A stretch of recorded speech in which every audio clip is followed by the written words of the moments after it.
संजीव यादव जी, वो भी Allahabad high court का सिटिंग जज, शेखर यादव जी, सॉरी, शेखर यादव जी जो इलाहाबाद हाई कोर्ट का जो है जज, सिटिंग जज, रिटायर नहीं, सिटिंग जज, जिनको न्याय का पक्ष लेना चाहिए, जिनको समानता का पक्ष लेना चाहिए, वहां जात पात ऊंच नीच कोर्ट के अंदर नहीं होता, वहां सिर्फ कानून और न्याय होता है।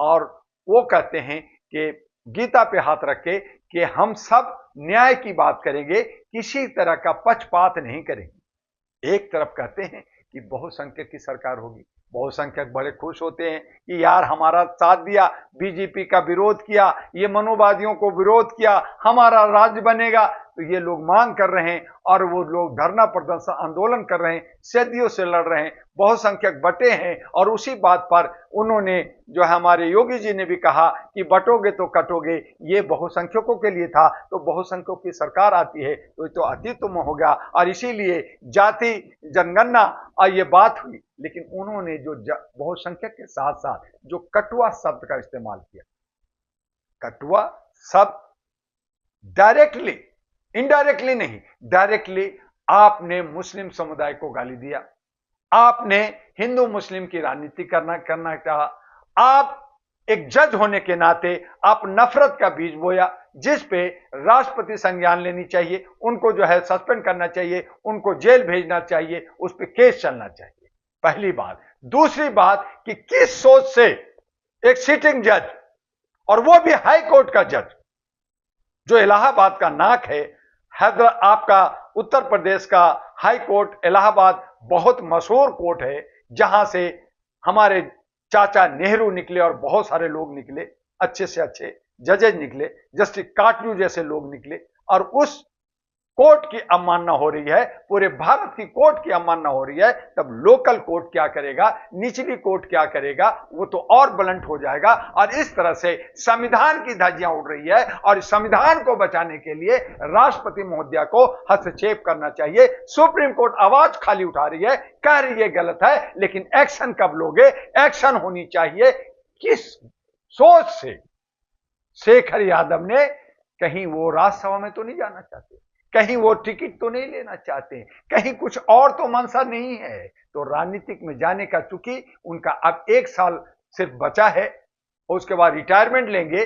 2027 में उत्तर प्रदेश की चुनाव होना है, 26 में ये रिटायर लेंगे, तो अभी से कहीं ये प्लॉट तो नहीं बना रहे।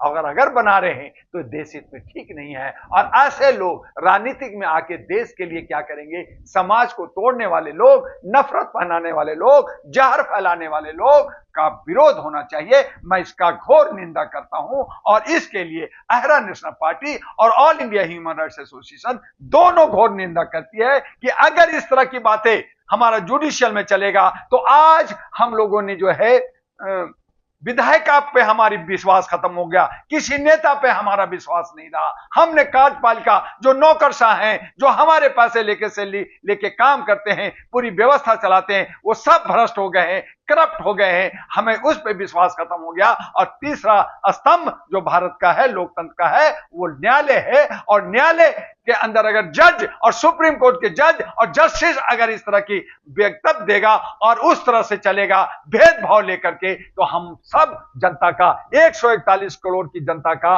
न्यायालय से विश्वास उठ जाएगा। और अगर 3 स्तंभ गिर गया तो 2 स्तंभ बच जाते हैं, एक एनजीओ संगठन और दूसरा मीडिया। तो 5 स्तंभ से भारत चलता है। अगर 3 गिर गया तो 2 मीडिया भी भ्रष्ट और करप्ट और गोदी मीडिया कहलाने लगी है। एनजीओ भी थैला लेकर के सिर्फ चंदा और धंधा और रोटी और बोटी करती है, और जो है लोगों को भटकाती है। तो अब 5 जब स्तंभ गिर गया तो भारत खत्म हो गया, हमारा लोकतंत्र खत्म हो गया, हमारा संविधान मिट गया। और उस हालत में हम संविधान की दुहाई देंगे, चूमेंगे, दिखाएंगे, तो इससे हमारा देश नहीं चलेगा। तो अब बदलाव के लिए, जन क्रांति के लिए तैयार हो जाइए। जनता जो है आग बबूला है, जनता जो है भड़क रही है, धधक रही है। जैसे अभी 1 दिन पहले फिलीपींस में ज्वालामुखी फूटा, शहर के शहर बर्बाद हो गए हैं, वहां के आसपास की आबादी खत्म हो गया है। उसी तरह से भारत के अंदर जो जनता के दिलों में जो ज्वालामुखी है, वो जब फूटेगा तो सारा समाज और पूरा दिल अब पूरा भारत स्वाहा हो जाएगा।